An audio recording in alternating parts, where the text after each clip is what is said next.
നമസ്കാരം. Middle east റിപ്പോർട്ടറിലേക്ക് സ്വാഗതം. കേരളം ഉൾപ്പെടെയുള്ള സംസ്ഥാനങ്ങളിൽ വരാനിരിക്കുന്ന നിയമസഭാ തെരഞ്ഞെടുപ്പിൽ പോസ്റ്റൽ വോട്ടിലൂടെ വോട്ട് ചെയ്യാനാകുമെന്ന പ്രതീക്ഷയിലാണ് പ്രവാസികൾ.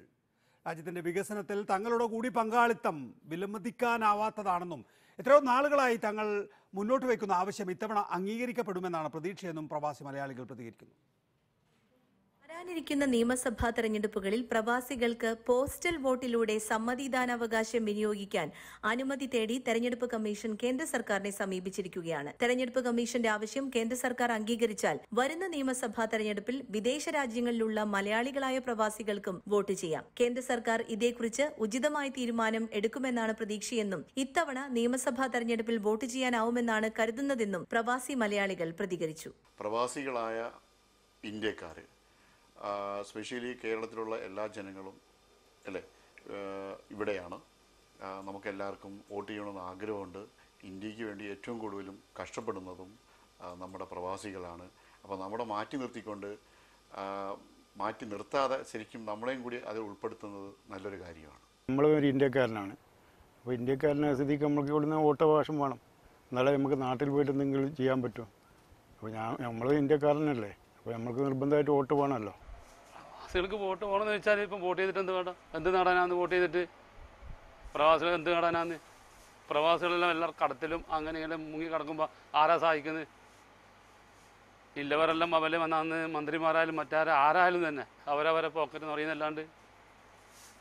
എൻ്റെ അഭിപ്രായത്തിൽ ഞാൻ എൻ്റെ അഭിപ്രായം പറഞ്ഞതാണ്. പ്രവാസികളുടെ പ്രശ്നങ്ങൾ ജനശ്രദ്ധയിൽ ജനകീയ നേതാക്കളുടെ മുന്നിൽ അല്ലെങ്കിൽ ഇന്ത്യൻ പാർലമെൻറ്റിലും കേരള അസംബ്ലിയിലുമൊക്കെ കൊണ്ടുവരണമെങ്കിൽ പ്രവാസികൾക്ക് വോട്ടവകാശം വളരെ നിർബന്ധമാണ്. പിന്നെ പ്രവാസികൾക്ക് അവകാശം ഉണ്ടല്ലോ, ആരെ കയ്യിലാണ് സുസ്ഥിരമായിട്ട് ഒരു ഭരണത്തിന് ഏൽപ്പിക്കേണ്ടതെന്നുള്ളത്. അതെന്തുകൊണ്ട് ഈ കാലഘട്ടം വരെ പ്രവാസികളെ തള്ളിയിട്ട് പിന്നെ ഒരുപാട് ഒരു നല്ല മോഹന വാഗ്ദാനവും നല്ല വർത്താനവും ഒന്നും പറഞ്ഞിട്ട് വളരെ താല്പര്യപൂർവ്വമാണ് പ്രവാസി സമൂഹം ഈ തീരുമാനത്തെ സ്വാഗതം ചെയ്യുന്നത്. ഒരുപക്ഷെ എത്രയോ വർഷങ്ങളായി കാത്തിരുന്ന ഒരു സംഗതിയാണ് ഇപ്പോൾ അതിൻ്റെ ശരിയായ രൂപത്തിലേക്ക് എത്തിച്ചേരുന്ന ഒരു സാഹചര്യം ഉണ്ടായിട്ടുള്ളത്. Middle east reporter, Dubai. Y Rahim, ഇൻകാസിന്റെ പ്രസിഡന്റ് അഡ്വക്കേറ്റ് ഹാരിസ് ബീരാൻ, ഈ കേസിൽ സുപ്രീം കോടതിയിൽ വാദിച്ചയാൾ അജിത് കുമാർ കലാകുവൈറ്റ്, BJPയുടെ സഹയാത്രികൻ അരുൺ കുമാർ എന്നിവരാണ് നമ്മോടൊപ്പം ഉള്ളത്. ആദ്യം അഡ്വക്കേറ്റ് ഹാരിസ് ബീരാൻ, നിരവധി നിയമ പോരാട്ടങ്ങൾ, അതിനുശേഷം ലോക്സഭാ നിയമം പാസാക്കി രാജ്യസഭയിൽ അത് എത്തിയില്ല. ഇപ്പോൾ കേന്ദ്ര തെരഞ്ഞെടുപ്പ് കമ്മീഷൻ കേന്ദ്ര സർക്കാരിനോട് ആവശ്യപ്പെട്ടിരിക്കുന്നു അടുത്ത നിയമസഭാ തെരഞ്ഞെടുപ്പിൽ പ്രവാസികൾക്ക് വോട്ട് ചെയ്യാനുള്ള സൗകര്യം ഒരുക്കണമെന്ന്. ഇത് യാഥാർത്ഥ്യമാകാനുള്ള സാധ്യത എത്രത്തോളമാണ് അഡ്വക്കേറ്റ് ഹാരിസ് ബീരാൻ താങ്കൾ കാണുന്നത്? നികേഷ്, ആദ്യം തന്നെ നികേഷ് സൂചിപ്പിച്ച മറ്റേ നിയമ പോരാട്ടത്തില് അതിന്റെ ഇടയിൽ ജൂലൈ 2017 സുപ്രീം കോടതിയിൽ കേസ് വന്നപ്പോൾ നമ്മളുടെ വാദം ഇത് തന്നെയായിരുന്നു. അതായത് ഇതിനകത്ത് നിയമ ഭേദഗതി എന്ന് പറയുന്നത് ജനപ്രാതിനിധ്യ നിയമം ഭേദഗതി ചെയ്യേണ്ട ആവശ്യമില്ല. കാരണം നിയമ ഭേദഗതി ആയിട്ട് പോവുകയാണെങ്കിൽ അത് പാർലമെന്റിൽ പോയി ലോക്സഭയും രാജ്യസഭയും പാസ്സാക്കി കഴിഞ്ഞാൽ മാത്രമേ ഭേദഗതി വരികയുള്ളൂ. അതൊരു നീണ്ട ഒരു നടപടിക്രമമാണ്. അതുകൊണ്ട് തന്നെ അതിന്റെ ആവശ്യമില്ല. ഇത് ചട്ടങ്ങളിൽ ഭേദഗതി വരുത്തിയാൽ മതി എന്നായിരുന്നു നമ്മളുടെ അന്നത്തെ വാദം. അത് കോടതി അംഗീകരിച്ചിട്ട് സർക്കാരിന്റെ അടുത്ത് ചോദിച്ചു, നിങ്ങൾക്ക് നിയമ ഭേദഗതി എന്ന് പറയുന്നത് ജനപ്രാതിനിധ്യ നിയമത്തിലുള്ള ഭേദഗതിയാണോ അല്ലെങ്കിൽ ചട്ടങ്ങളിലുള്ള ഭേദഗതിയാണോ എന്നുള്ളത് ഞങ്ങളുടെ അടുത്ത് പറയണമെന്ന് പറഞ്ഞു. അതിനുശേഷം തിരിച്ചു വന്നിട്ട് സർക്കാർ കോടതിയിൽ പറഞ്ഞതെന്ന് പറഞ്ഞു കഴിഞ്ഞാൽ ഞങ്ങൾ എന്തായാലും ജനപ്രാതിനിധ്യ നിയമം തന്നെ ഭേദഗതി ചെയ്യാൻ തീരുമാനിച്ചിരിക്കുകയാണ് എന്നാണ് കോടതിയിൽ ധരിപ്പിച്ചത്. അതിന്റെ അടിസ്ഥാനത്തിലാണ് പിന്നെ ജനപ്രാതിനിധ്യ നിയമത്തിലുള്ള ഭേദഗതി അവര് ലോക്സഭയിൽ അവതരിപ്പിച്ചതും രാജ്യസഭയിൽ അത് കൊണ്ടുപോയിട്ട് പക്ഷെ അത് പാസ്സാക്കുന്നതിന് മുമ്പ് തന്നെ ലാപ്സ് ആയിപ്പോയി. കാരണം ഇത് പിരിച്ചുവിടേണ്ട ഒരവസ്ഥ വന്നപ്പോൾ അത് ലാപ്സ് ആയിപ്പോയി. അന്ന് പറഞ്ഞ ആ ഒരു സംഗതിയാണ് ഇപ്പോ, അന്ന് ഞങ്ങൾ എടുത്തു വെച്ചൊരു വാദമാണ് ഇന്നിപ്പോ തെരഞ്ഞെടുപ്പ് കമ്മീഷൻ സ്വീകരിച്ചിരിക്കുന്നത്. അതായത് കോണ്ടക്ട് ഓഫ് ഇലക്ഷൻ റൂൾസ് ഉണ്ട്. ആ റൂൾസിൽ ചെറിയൊരു ഭേദഗതി വരുത്തി കഴിഞ്ഞാൽ റൂൾ 17 ഈ പോസ്റ്റൽ ബാലറ്റ് എന്ന് പറയുന്നത് റൂൾ 17, 18 പോസ്റ്റൽ ബാലറ്റ് പറയുന്നത്. അതിനകത്ത് ഇപ്പോൾ തന്നെ 3 ക്ലാസ് ഓഫ് ആൾക്കാരെ അവിടെ പറഞ്ഞിട്ടുള്ളൂ. 1 സർവീസ് വോട്ടർമാര്, 2 സ്പെഷ്യൽ വോട്ടർമാര്, 3 ഈ പ്രിവെന്റീവ് ഡിറ്റൻഷനിലുള്ള ആളുകൾ. ഈ 3 കാറ്റഗറി ഓഫ് ആൾക്കാർക്കാണ് പോസ്റ്റൽ ബാലറ്റ് കൊടുക്കാവുന്നത് എന്നാണ് ഇപ്പൊ ഈ കോണ്ടക്ട് ഓഫ് ഇലക്ഷൻ റൂൾസ് 1961 പറഞ്ഞിരിക്കുന്നത്. മാത്രവുമല്ല റൂൾ 23 ഉണ്ട്. അതിനകത്തൊരു നിയമ ഭേദഗതി 2016 കൊണ്ടുവന്നിട്ട് സർവീസ് വോട്ടർമാർക്ക് ഇലക്ട്രോണിക് പോസ്റ്റൽ ബാലറ്റ് സംവിധാനവും അവിടെ കൊണ്ടുവന്നിട്ടുണ്ട്. അപ്പൊ നമുക്കിപ്പോ വേണ്ട കാര്യങ്ങൾ, അതായത് പോസ്റ്റൽ ബാലറ്റും ഇലക്ട്രോണിക് പോസ്റ്റൽ ബാലറ്റ് എല്ലാം ഇപ്പോൾ കോണ്ടക്ട് ഓഫ് ഇലക്ഷൻ റൂൾസിലുണ്ട്. ഇപ്പൊ ഞാൻ നേരത്തെ പറഞ്ഞ റൂൾ 17 ഈ 3 കാറ്റഗറിയിൽ 4ാമത്തെ ഒരു കാറ്റഗറി ആയിട്ട് NRIകളെ കൂടി ഉൾപ്പെടുത്തി കഴിഞ്ഞു കഴിഞ്ഞാൽ ഈ പോസ്റ്റൽ ബാലറ്റ്, അതായത് ഇലക്ട്രോണിക് പോസ്റ്റൽ ബാലറ്റിന്റെ ആ ഒരു സൗകര്യം ഇവർക്കും കൂടി ചേർക്കാൻ എന്നുള്ള ഒരു ചെറിയൊരു ഭേദഗതി നടത്തി കഴിഞ്ഞു കഴിഞ്ഞാൽ ഇത് നടപ്പാക്കാവുന്നതേ ഉള്ളൂ. ഈ ചട്ടങ്ങളിലുള്ള എന്തുകൊണ്ടാണ് പിന്നെ നടക്കാത്തത് അഡ്വക്കേറ്റ് ഹാരിസ് ബീരാൻ? ഇക്കാര്യത്തിൽ കേന്ദ്ര സർക്കാരിന് ആത്മാർത്ഥത ഇല്ല എന്നുണ്ടോ?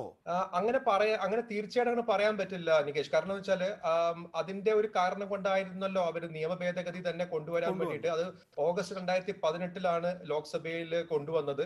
അത് ചർച്ചയ്ക്ക് ശേഷം പാസ്സാക്കുകയും ചെയ്തു. പക്ഷെ രാജ്യസഭയിൽ എന്തോ കാരണം കൊണ്ട് അത് പാസ്സാക്കാൻ പറ്റിയില്ല. ഇനിയിപ്പോ രണ്ടാമത് അങ്ങനത്തെ ഒരു ഭേദഗതി കൊണ്ടുവരണമെങ്കിൽ അത് ഒരുപാട് സമയമെടുക്കും. പ്രത്യേകിച്ച് ഇപ്പൊ ഈ കോവിഡ് സമയത്ത് പാർലമെന്റ് ഒന്നും കൂടാതിരിക്കുന്ന സമയത്ത് ചുരുങ്ങിയത് ഒരു വർഷമെങ്കിലും എടുക്കും അങ്ങനെ പാസ്സാക്കി എടുക്കാൻ വേണ്ടിയിട്ട്. അപ്പോ ഇപ്പോ സർക്കാരിന് ഒരു ആത്മാർത്ഥത ഉണ്ടെങ്കിൽ, അതായത് സർക്കാരിന് ഇപ്പൊ പ്രവാസികളോട് എന്തെങ്കിലും ഒരു ആത്മാർത്ഥത ഉണ്ടെങ്കിൽ ഈ പറയുന്ന ഇലക്ഷൻ കമ്മീഷൻ പറയുന്ന ആ ഒരു ശുപാർശ സ്വീകരിക്കുകയാണെങ്കിൽ ഒറ്റ ദിവസം കൊണ്ട് തന്നെ ഈ ചട്ടം ഭേദഗതി ചെയ്യാവുന്നേ ഉള്ളൂ. കാരണം ചട്ടം ഭേദഗതി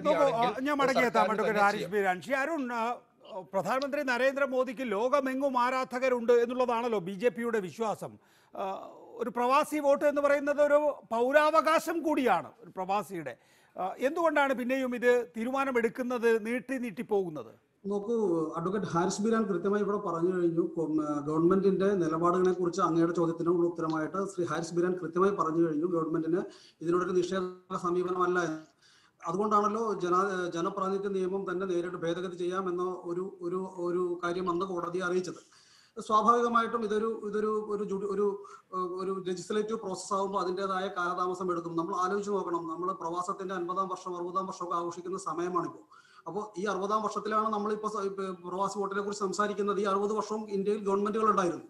അപ്പോൾ ഉദ്ദേശശുദ്ധിയെ കുറിച്ചാണ് സംശയമെങ്കിൽ ആ സംശയത്തിന് യാതൊരു അടിസ്ഥാനവുമില്ല. കാരണം കോടതിയിൽ കൃത്യമായി ഈ സർക്കാർ വളരെ ഭാവാത്മകമായി തന്നെ ഈ ഒരു ആവശ്യത്തോട് പ്രതികരിക്കുകയും അതിനെ തുടർന്ന് നിയമ ഭേദഗതി കൊണ്ടുവരാമെന്ന് പറയുകയും ഇപ്പോൾ അദ്ദേഹം പറഞ്ഞതുപോലെ തന്നെ ചട്ടങ്ങളിലുള്ള ഭേദഗതിയിലൂടെ ഒരു ഇലക്ട്രോണിക് പോസ്റ്റൽ ബാലറ്റ് എന്നുള്ള സംവിധാനത്തേക്ക് തത്വത്തിൽ അംഗീകരിച്ച രീതിയിലാണ് കാര്യങ്ങൾ മുന്നോട്ട് പോകുന്നത്. സ്വാഭാവികമായിട്ടും ഇതിനെടുക്കേണ്ട കാലതാമസങ്ങളെ കുറിച്ച് നമ്മളെല്ലാവരും മനസ്സിലാക്കേണ്ടതാണ്. ഇതിൽ യാതൊരു തരത്തിലുള്ള ഗവൺമെന്റിനെ സംബന്ധിച്ചിടത്തോളം ഒന്നും പൊളിക്കാനില്ല. Electronic postal vote, proxy vote, ഇതിൽ മലയാളി സംഘടനകൾ ഏതാണ് ഏറ്റവും കൂടുതൽ മെച്ചപ്പെട്ടത് എന്ന് കരുതുന്നത്, കുറെ കൂടി സുതാര്യം എന്ന് കരുതുന്നത്? ശിവയർഹീം, അങ്ങയുടെ ഈ ചോദ്യത്തിന് മറുപടി വയ്ക്കുമ്പോൾ ഒരു കാര്യം ഞാൻ സൂചിപ്പിക്കാം. ഇവർ രണ്ടുപേരും നമ്മുടെ അഡ്വക്കേറ്റും അതുപോലെ അരുണും സൂചിപ്പിച്ചത് അവർ രണ്ട് തരത്തിലാണ്. കാരണം ഗവൺമെന്റ് ഇതിനകത്ത് താല്പര്യം എടുക്കുന്നില്ലയോ എന്നൊരു സംശയം അഡ്വക്കേറ്റ് പറഞ്ഞു. പക്ഷെ ഇതിൽ താല്പര്യം എടുക്കാൻ ഈ അരുൺ തന്നെ വിചാരിച്ചാൽ പ്രധാനമന്ത്രി താല്പര്യം എടുക്കും. കാരണം ഇത് ഈ തത്വത്തിൽ അംഗീകരിക്കുകയും കോടതിയിൽ ശംഷീർ പോയപ്പോ ഈ പറഞ്ഞോണം ഹാരിസും ഒക്കെ പോയപ്പോ അതിന് അനുകൂലമായൊരു നിലപാട് സുപ്രീം കോടതി ഉണ്ടായി. ആ നിലപാടിന്റെ അടിസ്ഥാനത്തിലാണ് നമ്മുടെ ഈ ഗവൺമെന്റ് ഒരു നിലപാടെടുത്തത്. കാരണം ആർട്ടിക്കിൾ 14 വയലേഷനാണ് നമുക്ക് പ്രവാസികൾക്ക് വോട്ടവകാശം ഇല്ലാത്തത്. ഇന്ത്യയുടെ കോൺസ്റ്റിറ്റ്യൂഷൻ ആർട്ടിക്കിൾ 14 പറയുന്നതാണ്. പക്ഷേ ജനപ്രാതിനിധ്യ നിയമത്തിലുള്ള ചില കാര്യങ്ങൾ, അത് 6 മാസത്തിൽ കൂടുതൽ നമ്മൾ വസിക്കുന്നിടത്ത് മാറി നിന്നാൽ ആ ചട്ടങ്ങളും കാര്യങ്ങളുമാണ് നമ്മുടെ ഹാരിസ് പറഞ്ഞ മാതിരി. ഇതൊക്കെ ഇന്ത്യൻ പാർലമെന്റിലോ എവിടെയോ മാറ്റപ്പെടാൻ വലിയ പണിയുള്ള കാര്യമൊന്നുമല്ല. പക്ഷെ മാറ്റപ്പെടാനുള്ള ആർജവം ഏത് ഗവൺമെന്റാണോ ആ ഗവൺമെന്റിനോടാണ്. ഞാനൊരു ഗവൺമെന്റിനെയോ കുറ്റപ്പെടുത്തുകയോ മറ്റൊരു കാര്യത്തിലേക്കും കടക്കുന്നില്ല. അങ്ങ് സൂചിപ്പിച്ചതുപോലെ നമ്മുടെ പരമോന്നത കോടതിയായ സുപ്രീം കോടതിയാണ് ചോദിച്ചത് ഏത് തരത്തിലുള്ള വോട്ടവകാശം കൊടുക്കാം എന്ന് തെരഞ്ഞെടുപ്പ് കമ്മീഷനോട്. അവരാണ് 3 തരത്തിലുള്ള പോസ്റ്റല്, അതുപോലെ തന്നെ പ്രോക്സി, അതുപോലെ ഇമെയിൽ വോട്ട്, ഈ വോട്ടിംഗ് സിസ്റ്റം. അതിൽ കുറ്റമറ്റതായ ഏതെങ്കിലും ഒരു വോട്ടിംഗ് ഞങ്ങൾ ഈ മലയാളി സംഘടന എന്നല്ല, ഇന്ത്യൻ സമൂഹം കഴിഞ്ഞ എത്രയോ വർഷക്കാലമായി വോട്ടവകാശം നിഷേധിക്കുന്ന ഞങ്ങൾ ഇതിൽ ഏത് തിരഞ്ഞെടുത്താലും സ്വാഗതം ചെയ്യുന്നു. എനിക്കിതിൽ ഒരു കാര്യം അരുൺ പറഞ്ഞത് ഞാൻ അതിനെ സ്വാഗതം ചെയ്യുകയാണ്. പക്ഷെ എനിക്ക് സങ്കടം തോന്നിയത് ഇന്ത്യയിൽ ഇത് എതിർത്തത് ആകെ ഒരേ ഒരു പാർട്ടിയാണ്, CPM. അവര് പറയുന്നത് കുറ്റമറ്റതാക്കണമെന്നാണ്. ഇപ്പൊ മരിച്ചവരുടെ കള്ളവോട്ട് വരെ ചെയ്യുന്ന ഒരുപാട് ആളുകളുണ്ട്. ഞാൻ ആരെയൊന്നും തുറന്നൊന്നും പറയുന്നില്ല. ഈ പ്രവാസികൾക്ക് ഒരു വോട്ടവകാശം കിട്ടുമ്പോൾ ദയവായി അതിനെ തട്ടിത്തെറിപ്പിക്കാൻ ആരും ശ്രമിക്കരുത്. അവരോട് പ്രവാസികൾ ക്ഷമിക്കില്ല. കാരണം ഈ വോട്ടവകാശം എന്ന ആ വജ്രായുധം ഇല്ലാത്തത് കൊണ്ട് ഒരുപാട് ശരി, ദയവായി അജിത്ത്, അങ്ങനെ ഏതെങ്കിലും ഒരു വിഭാഗത്തിന് ഇതിനെ സംശയത്തോടെ കാണുന്നുണ്ടോ? ശ്രീ മുകേഷ്, ഇത് വളരെ കാലങ്ങളായിട്ട് ആഗ്രഹിക്കുന്ന ഒരു കാര്യമാണ്. പ്രവാസി വോട്ടിന് CPM-ഓ ഇതര ഇടതുപക്ഷ സംഘടനകളോ എതിരല്ല എന്ന് സ്നേഹപൂർവ്വം ശ്രീ വൈ റഹീമിനെ ചൂണ്ടിക്കാട്ടട്ടെ. കള്ളങ്ങൾ TV-യിൽ പറയുന്നതിൽ വിയോജിക്കുന്നു. അല്ല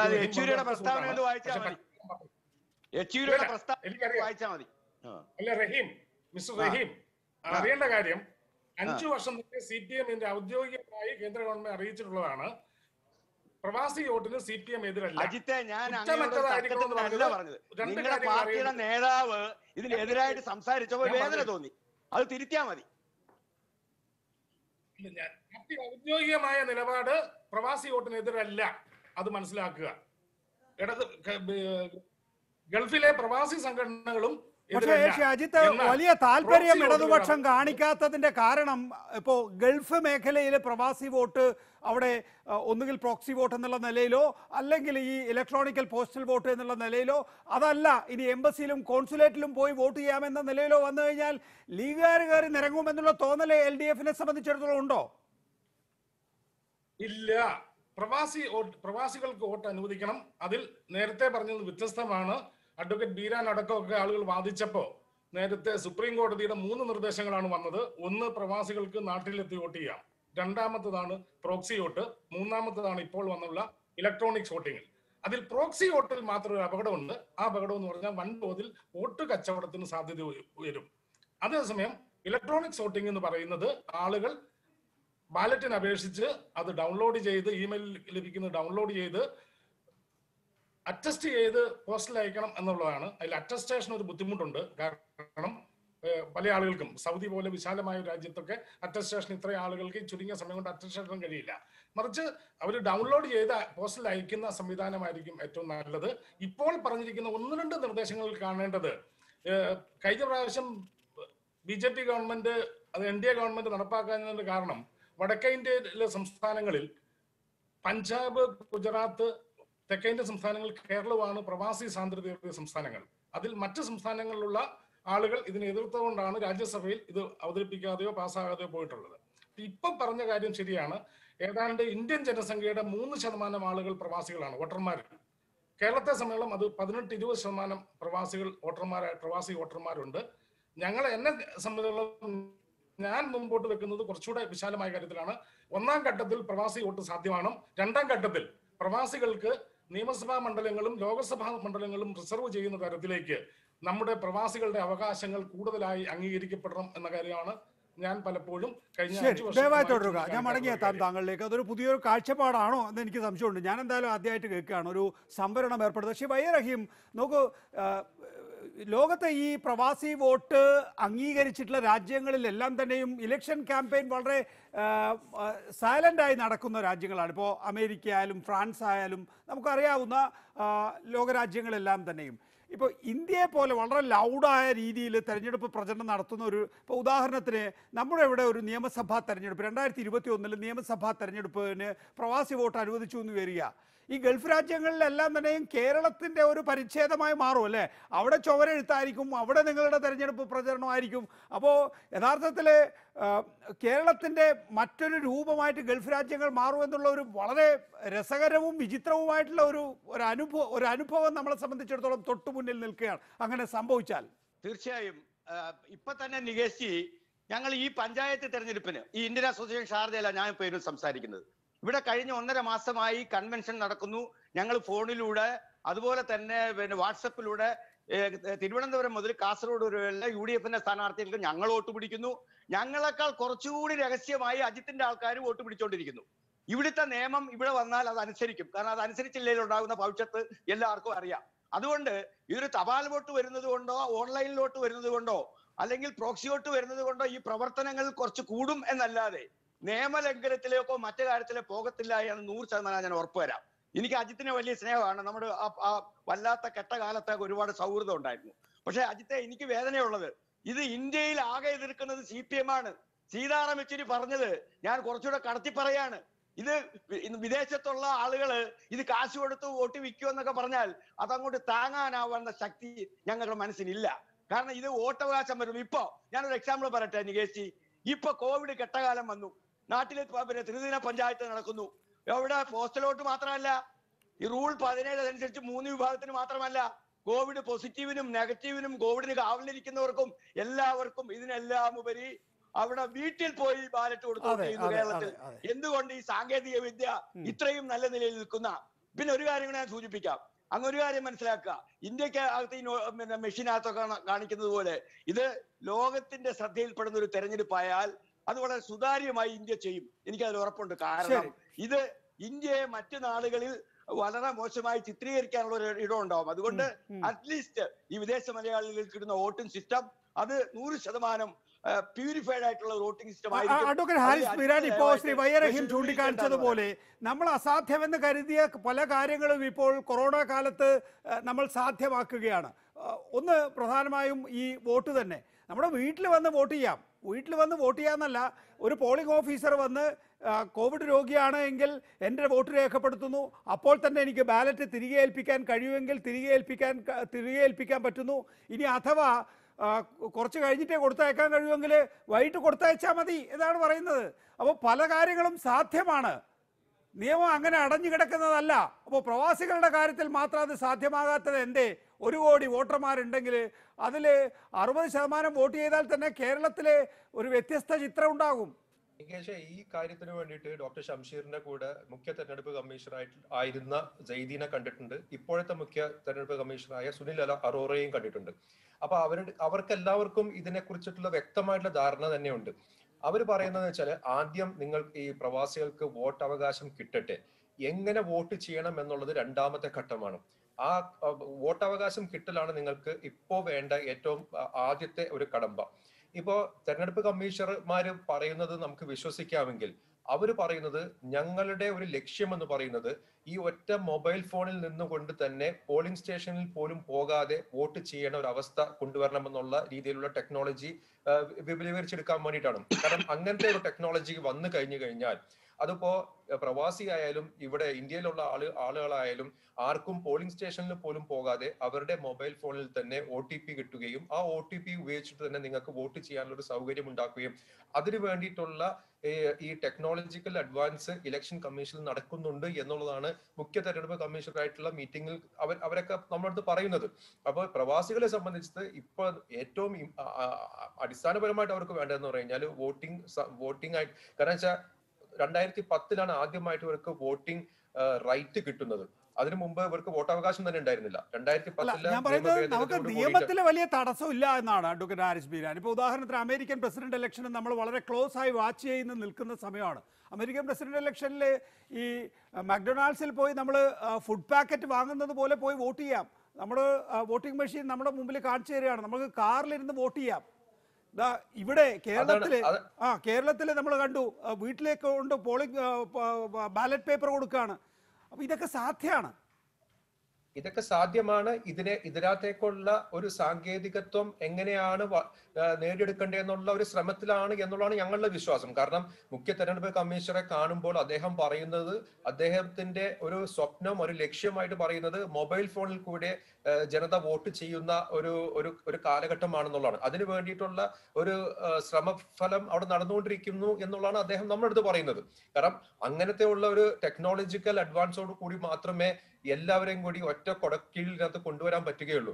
ഇപ്പോ നമ്മളിപ്പോ നേരത്തെ പറഞ്ഞതുപോലെ ഇവർക്ക് വോട്ടവകാശം കിട്ടി, ഇത് വേറെ ഒരുപാട് ദൂരത്തിൽ നിൽക്കുന്ന ആളുകൾക്ക് എങ്ങനെയാണ് വോട്ട് ചെയ്യേണ്ടതെന്നുള്ളതിനകത്ത് പലതരത്തിലുള്ള മാനദണ്ഡങ്ങളുണ്ട്. ആ മാനദണ്ഡം ഏതാണ് ഇവർക്ക് ഏറ്റവും സൂട്ട് ആവണേ എന്നുള്ളതെല്ലാം ഇവർ നോക്കും. ഇപ്പോൾ തന്നെ പറയുന്നത് ഇലക്ട്രോണിക് പോസ്റ്റൽ ബാലറ്റ് എന്ന് പറയുന്നത് ഒരു വശത്ത് കൂടി ഇമെയിൽ കൂടി ബാലറ്റ് കിട്ടിയിട്ട് ബാലറ്റ് അവിടുന്ന് പ്രിന്റ് ഔട്ട് എടുത്ത് പിന്നെ പോസ്റ്റ് വഴിയാണ് ഇങ്ങോട്ട് തിരിച്ചയക്കുന്നത്. അപ്പോൾ ഇപ്പൊ അവർ നോക്കുന്നതെന്ന് പറഞ്ഞു കഴിഞ്ഞാൽ ഇലക്ട്രോണിക് പോസ്റ്റൽ ബാലറ്റ് അങ്ങോട്ട് അയക്കുന്നത് പോലെ തന്നെ തിരിച്ച് റിട്ടേണിംഗ് ഓഫീസർക്ക് ഇമെയിൽ വഴി തന്നെ ആ ബാലറ്റ് ഇങ്ങോട്ട് അയക്കാൻ പറ്റുകയാണെങ്കിൽ പിന്നെ ഒരുപാട് കാര്യങ്ങൾ അതിനകത്ത് സോർട്ട് ഔട്ട് ചെയ്യാൻ പറ്റും. അങ്ങനെ ഈ സാങ്കേതികത്വം അവര് വികസിപ്പിച്ചെടുക്കാനുള്ള കാര്യങ്ങൾ അണിയറയിൽ അവർ ശ്രമിച്ചുകൊണ്ടിരിക്കുന്നുണ്ട് എന്നുള്ളതാണ് എന്റെ വിശ്വാസം. പക്ഷെ ഇവിടുത്തെ ഏറ്റവും അടിസ്ഥാനപരമായിട്ട് നമുക്ക് വേണ്ടതെന്ന് പറഞ്ഞാൽ ഈ പ്രവാസികൾക്ക് അവിടെ നിന്നുകൊണ്ട് തന്നെ വോട്ട് ചെയ്യാനുള്ള ഒരു അവകാശം ആദ്യം കൊടുക്കുക എന്നുള്ളതാണ്.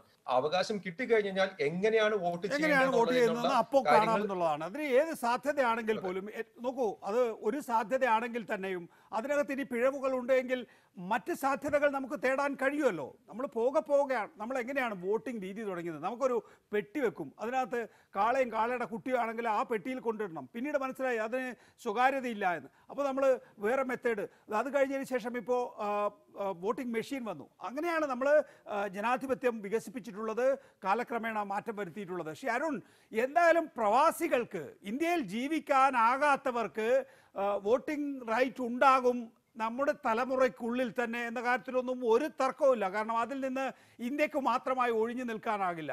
കുറച്ച് വൈകിപ്പിക്കാമെന്ന് മാത്രമേ ഉള്ളൂ. കുറച്ച് വൈകിപ്പിക്കാതിരിക്കാൻ നമുക്കൊരു സമ്മർദ്ദം വേണ്ടേ? ഒരു സമ്മർദ്ദ ശക്തിയായി പ്രവാസികൾക്ക് മാറാൻ കഴിയുന്നില്ല. അതും ഏറ്റവും കൂടുതൽ പ്രവാസികൾ ഉണ്ടെന്ന് അവകാശപ്പെടുന്ന BJP ഭരിക്കുമ്പോൾ വളരെ അത്ഭുതം തോന്നുന്നു. ഇല്ല, ഇതില് നോക്കൂ, ഞാൻ അങ്ങയുടെ ചോദ്യത്തിൽ തന്നെ അല്ലെങ്കിൽ തൊട്ടു മുമ്പുള്ള ശ്രീ ഹാരിസ് ബീരാന്റെ ഉത്തരത്തിൽ തന്നെ ഇതിനുള്ള ഉത്തരമുണ്ട്. നോക്കൂ, എത്ര നാളുകൾക്ക് ശേഷമാണ് ഇപ്പോൾ ഈ ഒരു കാര്യത്തിൽ ഭാവാത്മകമായ ഒരു ചർച്ച തന്നെ നടക്കുന്നത്. ഇതിപ്പോ വളരെ ഓപ്പൺ ആയിട്ടൊരു ചർച്ച നടത്താൻ ഈ സർക്കാർ തയ്യാറായതുകൊണ്ടും ഈ സർക്കാരിന്റെ ഭാഗമായ ഇലക്ഷൻ കമ്മീഷൻ തയ്യാറായതുകൊണ്ടുമാണ് നമ്മളിപ്പോൾ ഇങ്ങനെ ചർച്ച ചെയ്യുന്നത്. അങ്ങ് പറഞ്ഞത് വളരെ ശരിയാണ്. ഇതൊരു ഇവല്യൂഷനാണ്. ആ ഒരു ആദ്യം കാളയുടെ കുട്ടിയുടെയും ചേർന്ന് പെട്ടി വയ്ക്കുന്നു, അതിനുശേഷം അവിടുന്ന് തുടങ്ങി ഇന്നിപ്പോൾ നമ്മൾ ഇലക്ട്രോണിക് പോസ്റ്റൽ ബാലറ്റിനെ കുറിച്ച് സംസാരിക്കുന്ന ഒരു കാലത്തിലേക്ക് എത്തുമ്പോൾ സ്വാഭാവികമായിട്ടും അത് പ്രവാസികൾക്ക് അനുകൂലമായ രീതിയിൽ, അവർക്ക് നാട്ടിൽ നിന്ന് വിട്ടു നിൽക്കുന്ന ഒരു പ്രവാസിക്ക് അനുകൂലമായ രീതിയിൽ തന്നെ അവൻ വോട്ട് ചെയ്യാനുള്ള ഒരു അവസ്ഥയിലേക്ക് കാര്യങ്ങൾ എത്തുന്നുണ്ട്. അതില്ല എന്ന് പറയുന്നില്ല. ഒരു കാരണവശാലും ഞാൻ അങ്ങനെയുള്ള അപേക്ഷയാണ്, ഈ ഗവൺമെന്റ് ഇതിനെ വച്ചു താമസിപ്പിക്കാൻ ശ്രമിക്കുന്നു എന്നുള്ള ദുരുപദിഷ്ടിതമായ യാതൊരുവിധ ആരോപണങ്ങളും ദയവീത് അങ്ങ് ഉന്നയിക്കരുതെന്ന് ഞാൻ അങ്ങയുടെ അഭ്യർത്ഥിക്കുന്നു. കാരണം ഈ സർക്കാർ വന്നതിന് ശേഷമാണ് ഇതിൽ ഇത്രയും ശക്തമായ രീതിയിൽ ഒരു ഇടപെടൽ ഉണ്ടാകുന്നതും ഇത്രയും പോസിറ്റീവായ ഒരു ചർച്ച ഉണ്ടാകുന്നതും. അങ്ങ് പറഞ്ഞ മറ്റൊരു കാര്യത്തെക്കുറിച്ച് എനിക്കൊരു അഭിപ്രായം പറയാനുണ്ട്. ബാർഗെയിനിങ് പവർ എന്നുള്ള രീതിയിൽ പ്രവാസികൾ മാറണമെന്നുള്ളത്, ഈ ഒരു അവസ്ഥയിലേക്ക് ഇന്ന് രാജ്യത്തെ എത്തിച്ചത്. നോക്കൂ, നമ്മൾ ഓരോരുത്തരും പ്രവാസി സംഘടനാ നേതാക്കന്മാർ പറയുന്ന ഒരു കാര്യമുണ്ട്, പ്രവാസി സംഘടനകൾ പറയുന്ന ഒരു കാര്യമുണ്ട്, നമുക്ക് വോട്ടിംഗ് റൈറ്റ് വന്നാൽ മാത്രമേ നമ്മളുടെ പ്രശ്നങ്ങൾ തീർക്കാൻ പറ്റുകയുള്ളൂ എന്ന്. ഇങ്ങനെ ഒരു ബാർഗെയിനിങ് പവർ ആകേണ്ടി വരുന്ന ഒരു ഗതികേടിലേക്ക് നമ്മുടെ രാജ്യത്തെ കൊണ്ടുവന്ന് എത്തിച്ച ജനാധിപത്യ സംവിധാനത്തെക്കുറിച്ച് അല്ലെങ്കിൽ ആ ഒരു കാര്യത്തെക്കുറിച്ച് നമ്മൾ ആലോചിക്കേണ്ടതില്ലേ? ഒരു ബാർഗെയിനിങ് പവർ ആയാൽ മാത്രമാണോ നമ്മളുടെ പ്രശ്നങ്ങൾ ഒരു പക്ഷേ ഇവിടെ പിന്നെ രാഷ്ട്രീയ പാർട്ടികളും ഭരണവർഗവും അഡ്രസ് ചെയ്യുന്നത്? അങ്ങനെ ആകാൻ പാടില്ലായിരുന്നു. പക്ഷെ അൺഫോർച്ചുനേറ്റ്ലി ഇന്നിപ്പോ പ്രവാസികളുടെ പ്രശ്നങ്ങൾ തീർക്കണമെങ്കിൽ ഒരു ബാർഗെയിനിങ് പവർ ആകാൻ വേണ്ടി അവർക്ക് ഒരു വോട്ടിംഗ് ശക്തിയാകണം. എന്നാൽ മാത്രമേ ഒരു വോട്ട് ബാങ്ക് ഉണ്ടാവുകയുള്ളൂ. കാരണം വോട്ട് ബാങ്ക് രാഷ്ട്രീയം നമ്മളിവിടെ പരിശീലിച്ചു പോയി. അങ്ങനെ ഒരു വോട്ട് ബാങ്ക് ആവേണ്ടി വരുന്ന ഒരു ഗതികേടിലേക്ക് ഇന്ന് പ്രവാസി ചെന്നെത്തുന്നതാണ്. നമ്മുടെ വോട്ടിംഗ് റൈറ്റിനെ കുറിച്ചല്ല ഞാൻ പറയുന്നത്, അതിന്റെ മറ്റൊരു ഭാഗമാണ് ഞാൻ പറയുന്നത്. വോട്ടിംഗ് റൈറ്റ് നമ്മൾക്ക് വേണം. അത് ശ്രീ അഡ്വക്കേറ്റ് YR റഹീം സംസാരിച്ചതുപോലെ അത് കോൺസ്റ്റിറ്റ്യൂഷണൽ റൈറ്റിന്റെ ഭാഗമായിട്ട് വരുന്നത് കൊണ്ട് അത് വേണം. അത് വേണ്ട എന്നല്ല പറയുന്നത്. നോക്കൂ, നമ്മളൊരു ബാർഗെയിനിങ് പവർ ആയാൽ മാത്രമാണ് നമ്മളുടെ പ്രശ്നങ്ങൾ തീർക്കേണ്ടി വരിക എന്നൊരു സംവിധാനത്തിലേക്ക് രാജ്യത്തിലെ ഭരണ സംവിധാനം മാറുന്ന ഒരു ഘടകം നമുക്ക് ഒരിക്കലും അംഗീകരിക്കാൻ പാടില്ലാത്തതാണ്. യഥാർത്ഥത്തിൽ നമ്മൾ ഈ പ്രവാസി നാടിന്റെ നട്ടലിലാണെന്ന് ഇടയ്ക്കിടയ്ക്ക് വിളിച്ചു പറയുകയും അവസാനം അവന്റെ പ്രശ്നം തീർക്കണമെങ്കിൽ അവനൊരു ബാർഗെയിനിങ് പവർ ആകുകയും ചെയ്യണമെന്ന് പറയുന്നതിൽ വൈരുദ്ധ്യം ഞാൻ ചൂണ്ടിക്കാണിച്ചു. ശരി, വ്യക്തമാണ് ആ കാര്യത്തിൽ താങ്കളുടെ നിലപാട്. ശ്രീ അജിത് കുമാർ, നോക്കൂ, താങ്കൾ നേരത്തെ പ്രവാസികൾക്ക് വേണ്ടി സീറ്റുകൾ ഉണ്ടാകണം. നമ്മൾ എപ്പോഴാണ് ആംഗ്ലോ ഇന്ത്യൻ വംശജർ വളരെ കുറയുകയും ഇപ്പോൾ അത് നിർമ്മാർജ്ജനം ചെയ്യുകയും ചെയ്തിരിക്കുന്നു. അപ്പോൾ ആംഗ്ലോ ഇന്ത്യന് പകരം ഒരു പുതിയ സമൂഹം രൂപപ്പെട്ടിരിക്കുന്നു. നമ്മുടെ പാർലമെന്റിൽ, നിയമസഭകളിൽ ഒരു NRI പ്രതിനിധി ഉണ്ടാകണം എന്നുള്ളത് എത്ര കണ്ട് പ്രധാനപ്പെട്ടതാണ് അങ്ങനെ ഒരു ആശയം മുന്നോട്ട് വെക്കുമ്പോൾ? ശ്രീ അജിത് കുമാർ, നോക്കൂ, ഞാൻ ആദ്യമേ ഒരു കാര്യം പറയട്ടെ. NRI പ്രതിനിധി ഉണ്ടാവണമെന്ന് ഞാൻ ലോക കേരള സഭയുടെ 1ാം സമ്മേളനത്തിൽ തന്നെ പ്രവാസി വോട്ട് സംബന്ധിച്ച് കൊടുത്ത ഒരു കത്തിനകത്ത് ഈ കാര്യം പറഞ്ഞ കാര്യമാണ്. വിവിധ രാജ്യങ്ങളിൽ ഇങ്ങനെ NRI പ്രതിനിധികളുണ്ട്. ഇതിനു മുമ്പ് നമ്മൾ മനസ്സിലാക്കേണ്ടത് പ്രവാസി വോട്ട് സാധ്യമായിട്ടുള്ള എല്ലാ രാജ്യങ്ങളും പ്രസിഡൻഷ്യൽ ഭരണ രീതിയിലുള്ള രാജ്യങ്ങളാണ്. ഇന്ത്യയാണ് വ്യത്യസ്തമായി പാർലമെന്ററി സംവിധാനമുള്ള രാജ്യം. പാർലമെന്ററി സംവിധാനം ആയതുകൊണ്ട് തന്നെ പ്രവാസികൾക്ക് അവരുടെ പ്രവാസി വോട്ടിന്റെ സാന്ദ്രത അനുസരിച്ച് അവർക്ക് റിസർവ് ചെയ്യണം ഭൂഖണ്ഡ അടിസ്ഥാനത്തിൽ എന്നാണ് ഞാൻ വെച്ച നിർദ്ദേശം. ഇന്ത്യയിലെ വോട്ടർമാരിൽ 3% പ്രവാസികളാണ്. കേരളത്തിന്റെ കാര്യത്തിൽ വരുമ്പോൾ ഞാൻ നേരത്തെ പറഞ്ഞ 17 മുതൽ 20% വരെ പ്രവാസി വോട്ടർമാരുണ്ട്. നാം കാണേണ്ടത് ഈ തെരഞ്ഞെടുപ്പിൽ നമ്മുടെ ഡോക്ടർ ഷംസീറും അഡ്വക്കേറ്റ് ഹാരിസും ഒക്കെ ഈ കാര്യത്തിന് വേണ്ടി വളരെ വർഷങ്ങളായി ശ്രമിക്കുന്ന ആളുകളാണ്. അവരോട് വളരെ നമുക്ക് അക്കാര്യത്തിൽ ബഹുമാനമുണ്ട്. പ്രോക്സി വോട്ടിന് നമ്മൾ അംഗീകരിക്കുന്നില്ല. എന്നാൽ ഇലക്ട്രോണിക്സ് വോട്ടിങ്ങിൽ അഡ്വക്കേറ്റ് ഹാരിസ് പറഞ്ഞതാണ് ഒരു നിർദ്ദേശം നിങ്ങൾ ചെയ്യേണ്ടതാണ്. ഈ പോസ്റ്റൽ ബാലറ്റ് സ്വീകരിച്ച് അത് ഒപ്പിട്ട്, അഥവാ വോട്ട് രേഖപ്പെടുത്തി തിരിച്ച് സ്കാൻ ചെയ്ത് അയക്കാനുള്ള സംവിധാനത്തിലൂടെ തെരഞ്ഞെടുപ്പ് കമ്മീഷൻ ചെയ്താൽ നല്ലതാണ്. ഡയറക്റ്റ് ചോദ്യം ചോദിച്ചോളട്ടെ ശ്രീ അജിത് കുമാർ. കേരളത്തിൽ 20% പ്രവാസി വോട്ട്. ഈ 20% പ്രവാസി വോട്ടുകളും പ്രവാസി വോട്ടവകാശം അനുവദിച്ചാൽ വോട്ട് ചെയ്യുമെന്നുള്ള കാര്യത്തിൽ നമുക്ക് തർക്കമില്ല. കാരണം നമ്മൾ കേരളത്തിൽ ഇരിക്കുന്നവനേക്കാൾ കൂടുതൽ രാഷ്ട്രീയ ധാരണയും രാഷ്ട്രീയ വിശകലനവും നടത്തുന്നത് പ്രവാസികളാണ് എന്ന് നമുക്ക് എല്ലാവർക്കും അറിയാവുന്നതാണ്. അപ്പോൾ കൂടുതൽ ഒരു UDF ചായ്വുള്ളവരല്ലേ ഗൾഫിലുള്ളത് എന്നൊരു സംശയം ഞാൻ ചോദിച്ചാൽ? ഇല്ല, ഞങ്ങൾക്ക് നല്ല വിശ്വാസമുണ്ട്. കേരള ജനസംഖ്യയുടെ 50% ഇടതുപക്ഷ വിശ്വാസമുള്ളവരാണ് കേരളത്തിലെ രാഷ്ട്രീയ മുന്നണികൾ. നമുക്കൊരു തെറ്റായ ധാരണയാണ് ലീഗുകാരെല്ലാമാണ് ഗൾഫിലുള്ളതെന്നും ഇവരുടെ വോട്ട്, അത് തെറ്റായ ധാരണയാണ്. കേരളത്തിന്റെ പരിച്ഛേദമാണ് ഗൾഫിലെ പ്രവാസികളെങ്കിൽ 50-50 ആയിരിക്കും നിൽക്കുന്നത്. അങ്ങനെയാണോ ശ്രീ വയ്യറഹീം? 50-50 ആണോ? വോട്ടവകാശം കിട്ടട്ടെ, എന്നിട്ട് നമ്മൾ കാണിച്ചു കൊടുക്കാമെന്ന് പറഞ്ഞാൽ 50 സമ്മതിക്കണ്ട. അല്ല, ഇപ്പൊ തന്നെ അജിത്ത് ആദ്യം 3 തരത്തിലുള്ള വോട്ട് അത് വരട്ടെ, അപാകത മാറ്റണം എന്ന് പറഞ്ഞു. ഇപ്പൊ ആദ്യം തന്നെ പറഞ്ഞു പോസ്റ്റൽ വോട്ട് വേണ്ട, ഇലക്ട്രോണിക് വോട്ട് മതി എന്ന് പറഞ്ഞു. ഞാൻ ഉരുണ്ട് കളിക്കണ്ട. നമ്മൾ പ്രവാസികളായിട്ട് നിൽക്കുമ്പോ എന്റെയും അജിത്തിന്റെയും അരുണിന്റെയും ഒക്കെ രാഷ്ട്രീയ പ്രസ്ഥാനങ്ങളും നമ്മളെ ആ അർത്ഥത്തിലൊന്നും പരിഗണിക്കത്തില്ല. ഇവിടെ ഭരണഘടനയൊക്കെ തിരുത്തിക്കൊണ്ട് പ്രവാസികൾക്ക് രാജ്യസഭാ സീറ്റും അതുപോലെ തന്നെ ലെജിസ്ലേറ്റീവ് അസംബ്ലിയിൽ സീറ്റും ഒക്കെ അതൊക്കെ അവിടെ നിൽക്കട്ടെ. തൽക്കാലം ഈ വോട്ടവകാശം വർഷങ്ങളായി നിഷേധിക്കപ്പെട്ട പ്രവാസി എന്ന് പറയുന്ന ഈ രണ്ടാം കിട അതൊക്കെ വരും ശിവയ്യറഹീം, ഇന്നല്ലെങ്കിൽ നാളെ അത് വരും. അങ്ങനെയാണെങ്കിൽ ആർക്കായിരിക്കും മുൻതൂക്കം ശിവയ്യറഹീം? ആർക്കായിരിക്കും മുൻതൂക്കം? ഏറ്റവും കൂടുതൽ ഗൾഫിൽ മുൻതൂക്കം UDF-നായിരിക്കും. ഇടതുപക്ഷത്തിന് വെറും 10-15% കൂടുതൽ വോട്ടുകൾ ഇവിടെ ഇല്ല. അതുകൊണ്ടാണ് ഇവരുടെ ഈ മലയാളികളായ സംഘടനക്കാരും കൂടെ സമ്മർദ്ദം ചെലുത്തിയാണ് ഈ പ്രവാസികൾക്ക് വോട്ട് കിട്ടിയ ഒരു കച്ചവടം നടത്തും, അത് സുതാര്യമല്ല, പോസ്റ്റൽ വോട്ട് ശരിയല്ല, പ്രോക്സി വോട്ട് എല്ലാവരും ചെയ്യും എന്നൊക്കെ ഈ തന്ത്രം മെനയുന്നത്. ദയവായി വോട്ടവകാശം എന്ന ഒരു ഇന്ത്യൻ പൗരന്റെ ആ ഒരു പൗരാവകാശം അത് തടയാൻ CPM പോലുള്ള ഒരു ഇടതുപക്ഷ പ്രസ്ഥാനം കൂട്ടുനിൽക്കരുത്. താങ്കളുടെ മറുപടി അതിന് 15% കൂടുതൽ ഉണ്ടാവില്ല LDF-കാര്. നികേഷ്, പോസ്റ്റൽ വോട്ട് എങ്ങും ചർച്ച ചെയ്തിട്ടില്ല. 3 കാര്യങ്ങളാണ് ചർച്ച ചെയ്തത്. അഡ്വക്കേറ്റ് ബീരാൻ അറിയാം, അല്ല ഹാരിസിന് അറിയാം. 1 എന്ന് പറയുന്നത് നേരിട്ട് വോട്ട് ചെയ്യുക, 2 എന്ന് പറയുന്നത് proxy vote, 3 electronics vote. Postal vote പിന്നെ വയ്യറഹീമിനെ പോലുള്ള ആളുകളുടെ മനസ്സിലുള്ളതാണ്. സുപ്രീം കോടതി ഹാരിസ് പറയട്ടെ, പോസ്റ്റൽ വോട്ടും ഈ വോട്ടും പ്രോക്സി വന്നിട്ടുള്ളത്. നിങ്ങൾ അജിത്തിന് അറിയാത്ത മറ്റൊരു കാര്യം, അജിത്തിന് അറിയാത്ത മറ്റൊരു കാര്യം, ഇപ്പൊ ഇവിടെ പിന്നെ ഹാരിസ് പറഞ്ഞല്ലോ 2016 മുതൽ നേരിട്ട് പോയി വോട്ട് ചെയ്യാം. വയലാർ ആയിരിക്കുമ്പോൾ നമ്മളൊക്കെ സമ്മർദ്ദം ചെലുത്തി, അവിടെ ജനതാ പാർട്ടി നേതൃത്വത്തിൽ മാറ്റം വരുത്തി, ഇവിടുന്ന് പോകുന്ന 10-15,000 പേരൊക്കെ പോയി വോട്ട് ചെയ്തിട്ടുണ്ട്. അത് അജിത്ത് അറിഞ്ഞില്ല ഇതുവരെ. അജിത്തെ നിങ്ങളുടെ പാർട്ടിയുടെ ഇപ്പോഴത്തെയും അന്ന് ഈ പിന്നെ ഹാരിസ് പറയണം, ഹാരിസ് ബീരാൻ പറയണം. കാരണം അന്ന് തെരഞ്ഞെടുപ്പ് കമ്മീഷൻ ഡൽഹിയിൽ യോഗം വിളിച്ചപ്പോൾ ഈ ഇടതുപക്ഷത്തിൽ പോലും CPM മാത്രം വന്ന് അതിനെ എതിർത്തവരാ. അല്ലെങ്കിൽ പിന്നെ ഹാരിസ് പറയട്ടെ, അങ്ങനെ നടന്നിട്ടില്ലെങ്കിൽ ഞാൻ നിഷേധിക്കാം.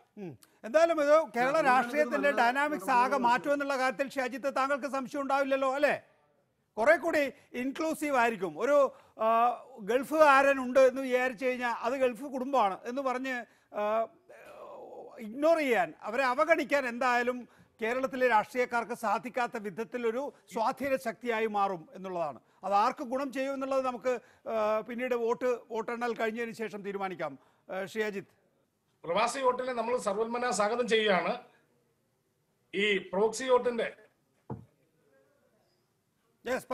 പ്രോക്സി വോട്ടിന്റെ അപകടം എന്താണെന്ന് വെച്ചാൽ ജുഡീഷ്യൽ ഓഫീസർ അറ്റസ്റ്റ് ചെയ്താൽ മാത്രമാണ് ഒരാളെ പ്രോക്സി ആയിട്ട് ചുമതലയേൽപ്പിക്കാൻ പറ്റുള്ളൂ. എന്നേക്കാൾ കൂടുതൽ അഡ്വക്കേറ്റ് ഹാരിസിന് അറിയാം.